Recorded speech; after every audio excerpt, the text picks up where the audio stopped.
Lovers, jumpa lagi kita di Ngopi bareng Mas Ari dari Galeri Pusaka Indonesia. Episode kita kali ini adalah episode yang sangat luar biasa dari sisi sejarah dan juga dari sisi kerisnya.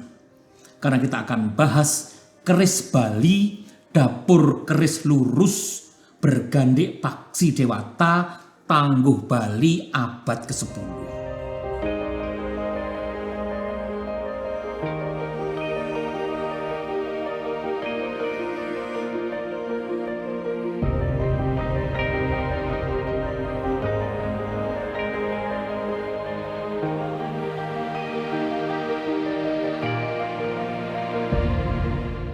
Walaupun secara umum kebudayaan maju sudah ada di Bali sejak abad ketiga dengan ditandainya kebudayaan Bali Agam. Tetapi yang tercatat sebagai monarki yang terstruktur dimulai pada tahun 882. Ditandai dengan berdirinya kerajaan Bedahulu yang didirikan oleh Sri Kesari Warmadewa. Seorang panglima perang kembali lagi dari Sriwijaya. Seperti sejarahnya Dapunta Sailendra, dari Sriwijaya masuk ke Jawa sehingga Bedahulu bermula sebagai kerajaan Buddha Mahayana mengikuti kerajaan Sriwijaya. Kerajaan Bedahulu inilah yang menjadi kerajaan terlama berkuasa di Bali dan baru lepas dari vassalisasi Medang menjadi kerajaan merdeka pada tahun 1006, masa kepemimpinan Raja Udayana, seorang raja yang luar biasa. Tetapi untuk kita menyampaikan sejarah Bedahulu masa ini, kita perlu bicara sedikit mengenai beberapa keturunan Empu Sindok, karena ini sangat berkaitan dan bersinggungan serta mempengaruhi penjelasan urutan raja-raja Bedahulu dan perubahan agama kerajaan. Empu Sindok sebagai raja kerajaan Medang telah menghentikan terah Wangsa Sailendra dan memulai Wangsa Isana. Empu Sindok berkuasa tahun 929 dan wafat tahun 947. Sehingga kemudian ia digantikan oleh putrinya. Nah, dicatat ya, ada dalam sejarah Jawa yang mengangkat putri menjadi seorang ratu.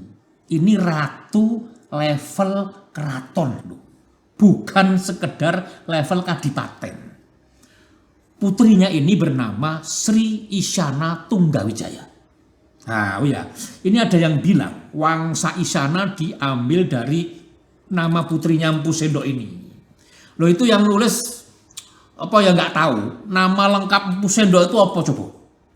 Nama lengkapnya Empu Sindok itu Sri Isyana Wikrama Dharma Tunggadewa. Jadi Isyana itu diambil dari nama Empu Sindok sudah pasti, bukan dari putrinya. Yang menarik dari pengangkatan ratu ini, dia saat itu bersuamikan Sri Lokapala. Siapa dia? Sri Lokapala ini adalah Pangeran Wangsa Warmadewa dari Bedahulu. Jadi disinilah mulainya terjadi perkawinan antara Wangsa Warmadewa dari Bali dengan Isyana dari Jawa. Ini milestone penting. Sri Isyana Tunggawijaya, putri Empu Sindok ini berkuasa sejak tahun 948. Catat dulu. Berikut ini Mas Ari akan sampaikan pelan-pelan supaya jelas, clear, enak.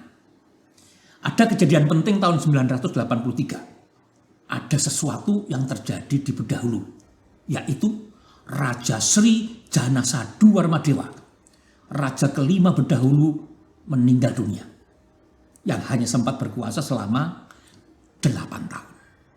Sehingga terjadi kekosongan tahta kerajaan. Sri Isyana Tunggawijaya yang bersuamikan Pangeran Bedahulu kemudian mengisi kekosongan tahta tersebut dan menjadi Ratu Bedahulu yang bergelar Sri Maharaja Sriwijaya Mahadewi. Paham kan? Kenapa gelar yang diberikan oleh Bedahulu ada Sriwijaya? Dikira-kira sendiri toh, kita bahas lain kali. Karena ini pun seru.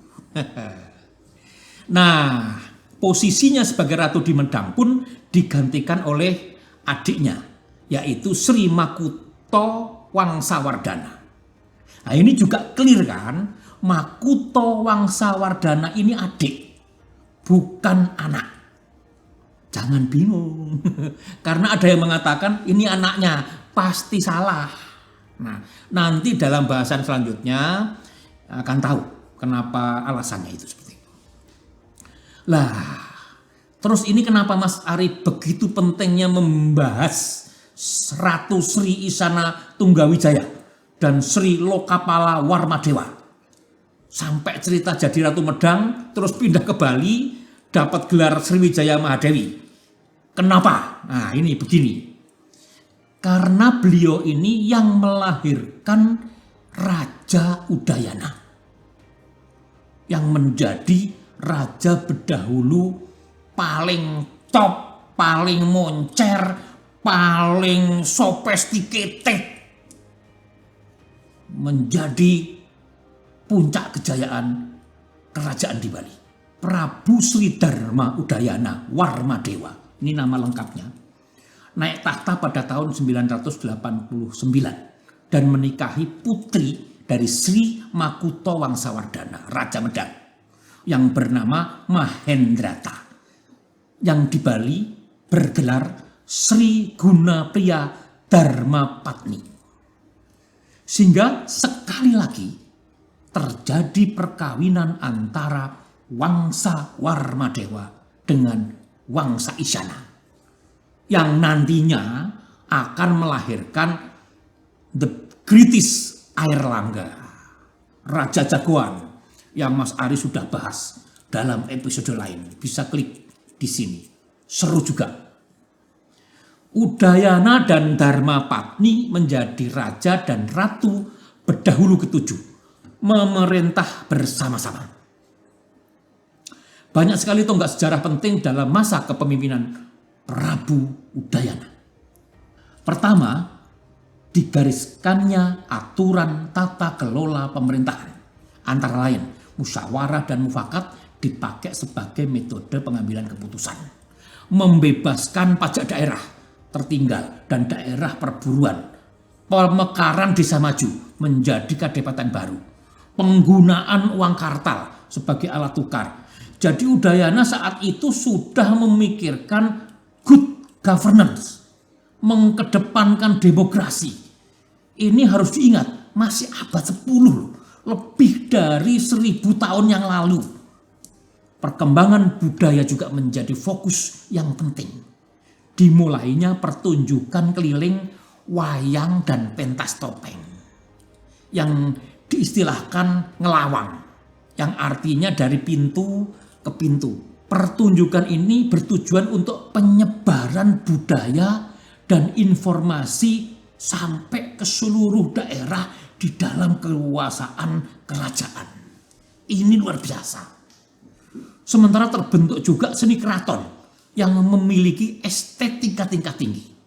Kemudian pembuatan kitab Silpasastra, sebuah pedoman penting yang menjadi aturan seni dan keharmonisan bangunan.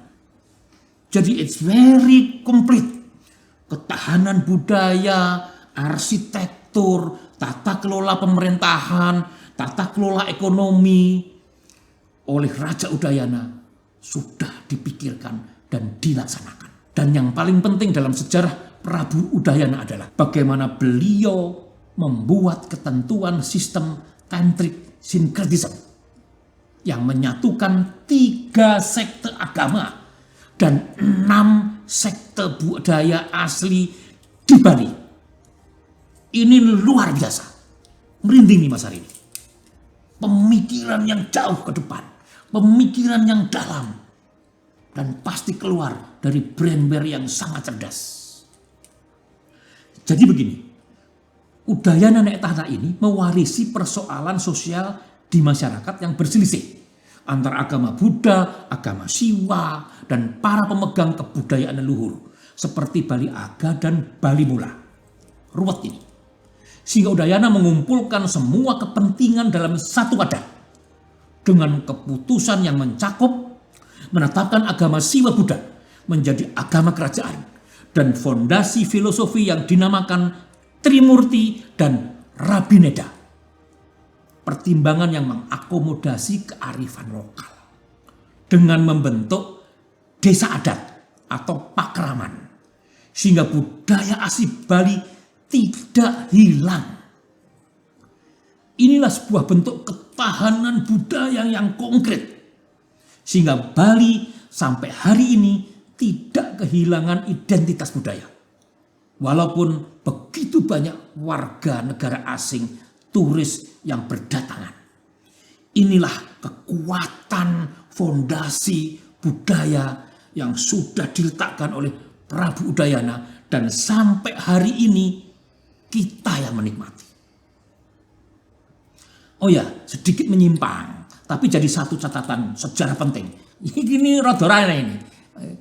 VOC saking kesemnya sama nilai agama, nilai budaya, dan keindahan Bali, melarang misionaris Katolik dan Protestan untuk masuk ke Bali. Apa tumon? Supaya tidak merusak tatanan yang sudah berjalan ratusan tahun sejak ditanamkan oleh Prabu Udayana. Jadi tumben banget ini VOC ini ada apa ya, menghargai bagaimana kebudayaan Bali ini tetap harus dijaga sebagaimana apa adanya tanpa dicampuri oleh misionaris Katolik dan Protestan.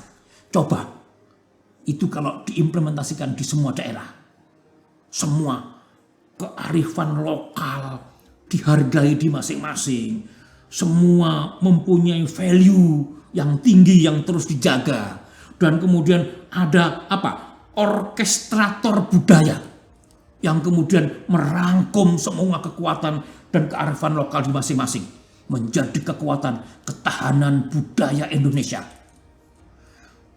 Aduh, gemes ini. Terbukti bahwa ketahanan budaya mampu membuat negara ini kuat.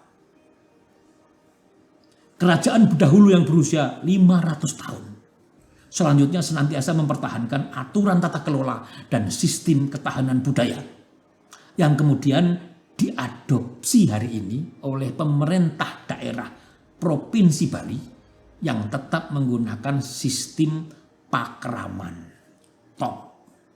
Legasi Prabu Udayana ini terrefleksi di dalam koleksi keris Galeri Pusaka Indonesia yang sudah sangat tua, tapi masih terjaga kualitasnya. Inilah keris Tangguh Bali, dapur keris lurus Gandek Paksi Dewata abad ke-10 yang sangat indah. Ini sangat cantik.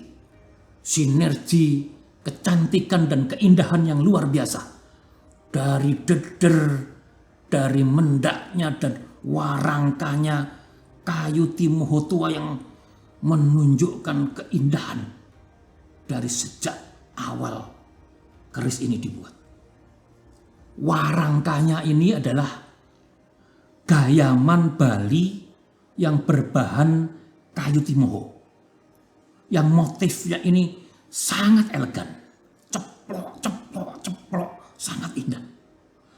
Bagian yang berwarna hitam yang disebut pelet ini bermotif ceplok, yang kalau dilihat dari warna kayunya memang sudah coklat tua, sehingga pastinya warangka ini berumur sangat tua. Dedernya ini auranya saja sudah menggetarkan. Dari bahan gading gajah yang kalau dilihat dari wajahnya ini terlihat sangat hidup dan auranya itu very clear. Walaupun berasal dari gading gajah, tetapi dari warnanya ini memang tergolong sangat tua. Deder ini modelnya adalah Bathara Narada.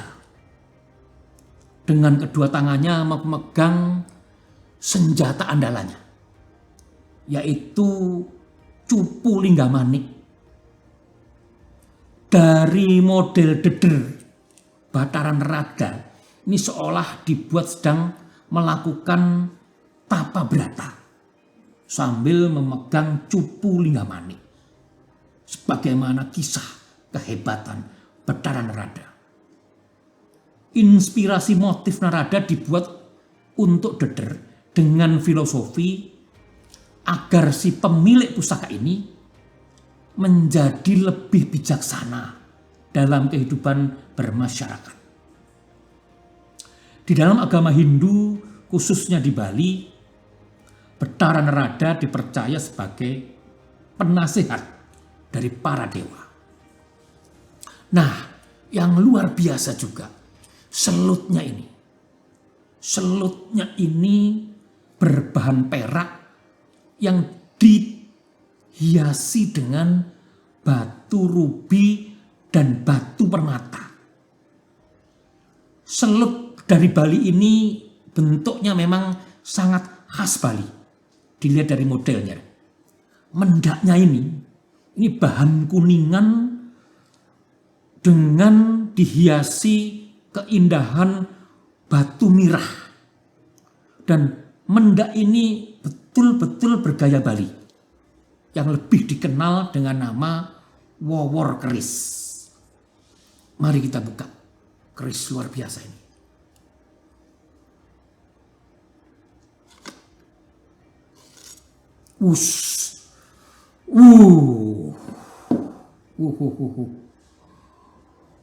Besinya aja menandakan ini betul-betul keris sepuh yang luar biasa.